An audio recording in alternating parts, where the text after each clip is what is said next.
Ya, spekulasi kabinet Jokowi beredar di publik menyusul kehadiran sejumlah tokoh di istana atas undangan presiden. Benarkah mereka akan masuk kabinet?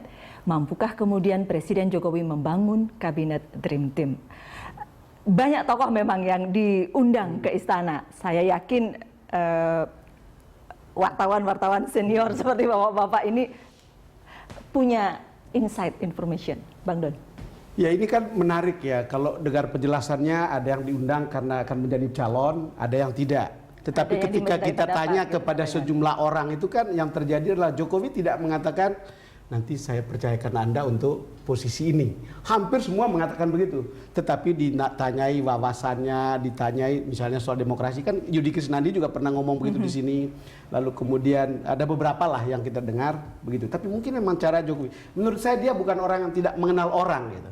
Kan track recordnya kan dia percaya pada semua yang namanya sosial media. Kalau dia belusukan aja lewat sosial media, i-belusukan. Menurut saya semua orang juga dia sudah tahu gitu. Bahkan kalau seseorang itu tidak perlu ditanya misalnya, tolong bantu saya jadi menteri gitu. Menurut saya dia juga udah tahu. Tapi ini mungkin berlebihan untuk mengatakan seperti itu. Tapi maksud saya yang saya katakan adalah kembali bahwa mungkin susah untuk mencari the dream team. Tapi ini adalah yang terbaik dari yang ada gitu. Walaupun betul Mas Bambang, saya termasuk setuju. Beberapa catatan tentang orang yang Komnas HAM, kalau sudah PPATK sudah boleh, KPK sudah boleh, yang HAM itu harus selesai. Iya. Mas Bambang memang bola-balik tadi sudah Komnas HAM. Iya. Karena dia tahu penderitaannya pada masa itu. Enggak, kalau saya juga merasa begini ya Pak, kan dulu itu kan dipilih dari list 200 terus turun. Kasih aja ke KPK ke ini semua. Tapi gitu. Sekarang ada nama-nama yang tidak ada di list juga itu kemudian diundang. Iya. Dan itu kan bisa cepat, bisa dikasih juga dong KPK atau PPATK, kasih 3 hari. Kalau nggak ketemu apa-apa juga nggak apa-apa. Saya juga ngeri di sisi lain daripada sosial media. Kita tahu kemarin ketika kampanye negatif, banyak orang baik-baik ya Pak Jokowi sendiri dibilang Kristen, dibilang Yahudi, dibilang apalagi tuh Cina, terus dibilang Syiah, dibilang apa. Dan bagi sebagian orang itu bisa jadi percaya. Kalau kita lihat bahkan di Amerika, Gallup poll terakhir 20% orang Amerika percaya Obama orang Islam. Jadi hati-hati juga dengan kampanye negatif di sosial media ini. Jangan sampai orang yang benar-benar baik malah jadi korban. Dan pengamatan saya sekarang memang orang-orang yang baik, kompeten, dan kalau masuk ke situ dianggap bisa menghajar mafia-mafia ini. Sekarang bandar-bandar mafia itu membuat kampanye hitam tentang mereka dengan aktif. Apalagi namanya sudah beredar pula sebelumnya begitu ya. Perlu lebih tenang lah. Perlu lebih tenang. 14 hari Mas. Tapi di ekonomi? Ya, saya kira dengan realitas politik seperti sekarang ini tidak mudah juga untuk kita bicara the dream team ya, karena satu, kita perlu orang yang benar-benar bersih, kemudian kita mesti, Pak Jokowi mesti, kok kita ya, saya kepancing juga, Pak Jokowi mesti ke KPK, kemudian juga ada kaitan dengan DPR juga, kemudian berhadapan dengan ekspektasi masyarakat yang begitu tinggi, kemudian juga lingkungan eksternalnya ada sosial media yang tadi dibicarakan, orang begitu mudah loh kemudian membuli orang atau melakukan black campaign terhadap seseorang karena ada kepentingan-kepentingan tertentu. Jadi Pak Jokowi dihadapkan pada sesuatu yang memang gak gampang gitu kan, untuk menetapkan orang yang akan diminta untuk, terutama di tim ekonomi ya. Tetapi kalau Pak Jokowi kemudian firm, ini tim saya, kemudian saya akan lead gitu, saya kira ini memberikan harapan yang lebih baik, meskipun yang akan dipilih nanti adalah bukan the best atau bukan the dream team. Kita udah lihat hasil pemilihan terburu-buru di parlemen kan? Iya, betul. Nah, itulah hasilnya. Kualitasnya betul.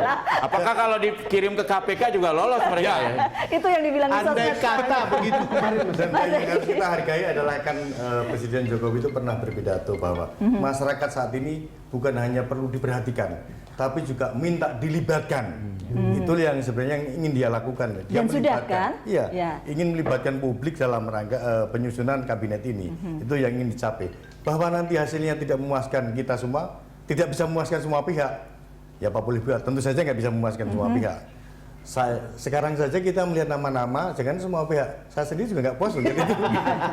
Bukan karena namanya nggak masuk, nama Bagdon nggak masuk, tapi nama nggak masuk. Kita sudah di tempat yang tepat. Ya, tapi karena memang ya itu susah untuk memuaskan semua pihak gitu kan.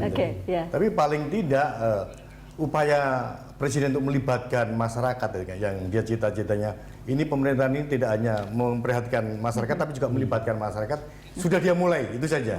Tapi menurut saya Mas memang tidak boleh memuaskan semua pihak. Ya. Nggak akan Kalau yang bisa, jahat-jahat ya. koruptor juga puas bahaya.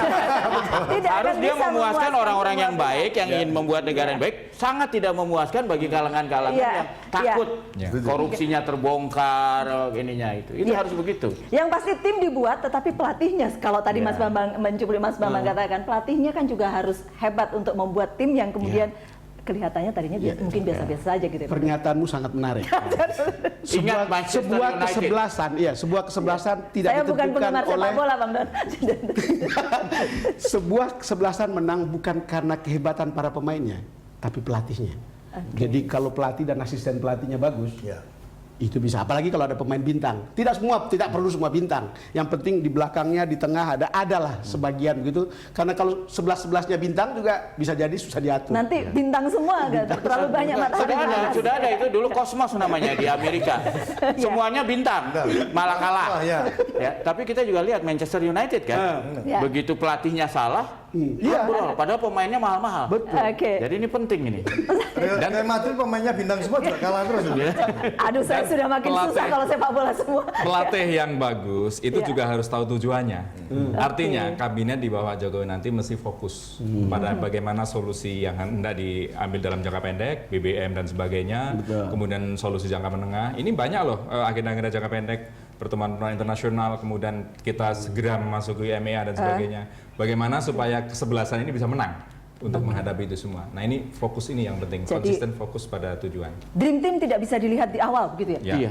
Yang saya bingung gitu ya, Pak Jokowi itu, gini, Pak Jokowi itu kan orang ahli bingung, Mas mebel, Bambang, iya. udah biasa bikin kabinet. Ini mestinya gampang lah bikin kabinet. Kabinet beneran. Ya, kita sudah hampir di bagian akhir. Mas Hedi, saya boleh minta closing statement-nya untuk susunan kabinet Jokowi JK. Ya itu tadi tentu saja. Saya setuju Mas Bambang. Nggak perlu memuaskan semua pihak ya. Yang Iya. dipuaskan yang pihak-pihak yang baik saja.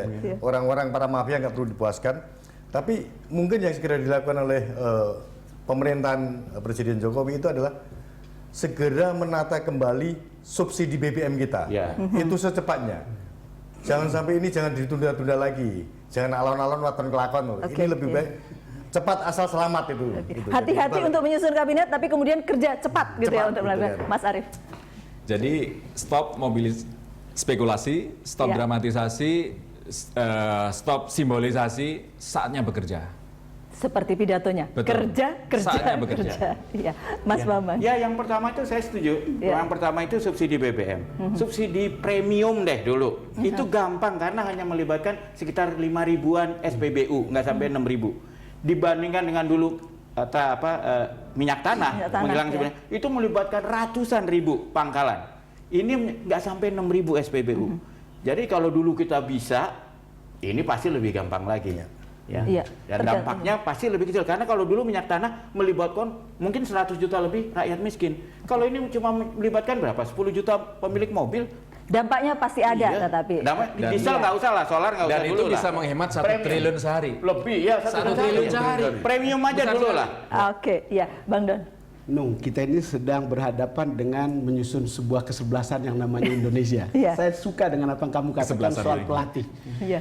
Dan kita sekarang punya pelatih baru dan punya asisten pelatih baru Asisten pelatih. dan manajer lah. Iya. Lalu kemudian kita berharap kita sabar saja menunggu untuk kemudian kita sambil mengkritisi tentu untuk kemudian kita lihat hasilnya dalam dalam waktu dekat. Saya orang yang percaya sebagai wartawan saya ingin cepat-cepat aja supaya dapat berita besar gitu, ada breaking news atau tetapi lama-lama ketika saya berpikir ikuti proses politiknya, sabar sedikit, kenapa sih? Iya. Oke. Libatkan Komnas HAM. Sekali lagi libatkan Komnas ternyata HAM. makin lama menyusun, makin banyak berita juga ya. Ya. Oke. Bapak-bapak sekali lagi terima kasih sudah hadir di The Headlines dan itulah The Headlines kali ini. Terima kasih untuk Anda semua, sampai jumpa. Oh itu ada yang sakit perut kita bilang.